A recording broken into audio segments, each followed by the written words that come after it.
Une petite anecdote sur une capsule? Disons que cette capsule, ce qui est intéressant, ça c'est la capsule du vaisseau Soyouz. C'est la seule partie qui revient sur Terre. C'est l'endroit où se réfugie l'équipage pour tous les moments dangereux.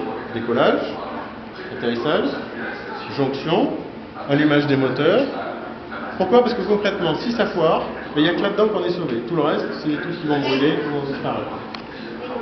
Cette capsule existe depuis 1967.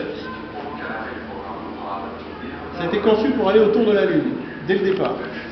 On en reparle maintenant, ils veulent envoyer des touristes, les Russes veulent envoyer des touristes avec ça autour de la Lune. Tout le monde dit, oh, le Soyouz autour de la Lune. Ben si, il a été conçu pour ça au départ. Sauf que le programme lunaire, il est un peu tombé à l'eau. Et par dépit, le Soyouz il s'est mis à tourner autour de la Terre pour desservir les stations orbitales. Mais sa vocation primaire, c'est d'aller vers la Lune et ramener des équipages depuis la Lune. Alors il y en a qui ont fait le voyage, et ceux qui étaient à bord, c'est des tortues. C'est des tortues qui ont fait le voyage autour de la Lune avec ça. Ça c'est peu connu. Mais l'homme n'y a pas été, on a juste envoyé des hommes en orbite autour de la Terre. Donc en gros, au début, on voyageait là-dedans sans scaphandre, parce que les Russes étaient tellement sûrs d'eux, c'était pas la peine. Et puis un jour, il y a eu un accident, il y a eu un trou, et le trou a fait que l'air étant parti, les 3 personnes sont mortes. C'était Soyouz 11. Et depuis, ils ont des scaphandres au cas où. Donc cette capsule revient naturellement, de par sa forme, quelle que soit la façon dont vous la lâchez dans l'atmosphère, elle va se mettre en position où le bouclier thermique va être la partie qui va rentrer dans l'atmosphère pour supporter les milliers de degrés dessous. Ça va rentrer dans l'atmosphère, ça va réduire sa vitesse, et ensuite ça va tomber comme un caillou. Ça va larguer son bouclier thermique, c'est pas peine de le garder, il est complètement brûlé. Ça va chuter, et là, sur les côtés, vous avez 2 conteneurs, un ici et un de l'autre côté. Ces conteneurs vont s'ouvrir, celui-là va s'ouvrir, et le parachute va sortir. S'il y a un pépin, c'est l'autre qui s'ouvre avec le parachute de secours.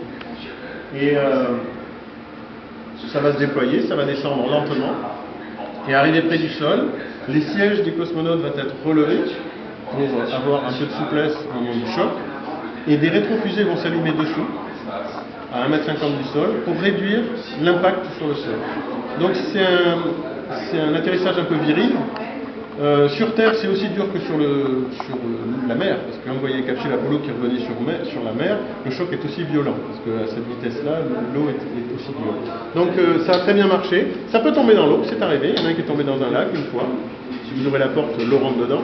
On ferait, comment ça s'appelle, Sandra Bullock dans le film, voilà, parce que c'est un Shenzhou, mais c'est pareil.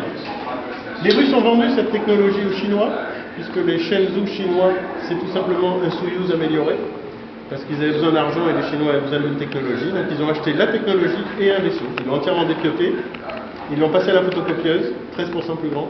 Comme les Chinois sont plus petits, ça fait encore plus gros. C'est pour rire, hein.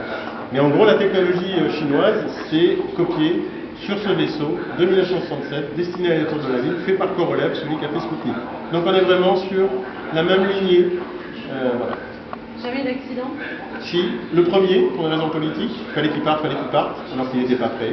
Et le premier homme est mort, parce que le parachute s'est pas ouvert, il a percuté le sol, les rétrofusées se sont allumées au moment du contact du sol, tout a brûlé. Et Soyouz 11, j'en ai parlé, un trou à l'intérieur.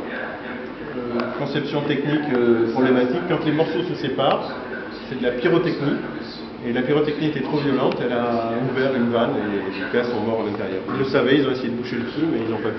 Et comme tout est automatique, il s'est posé normalement. Et c'est l'équipage de secours en ouvrant les portes qui ont vu que les autres étaient morts à l'intérieur. Morts du vide, faute d'oxygène. Le module était intact, mais pas les gens. Intact, mais pas les gens.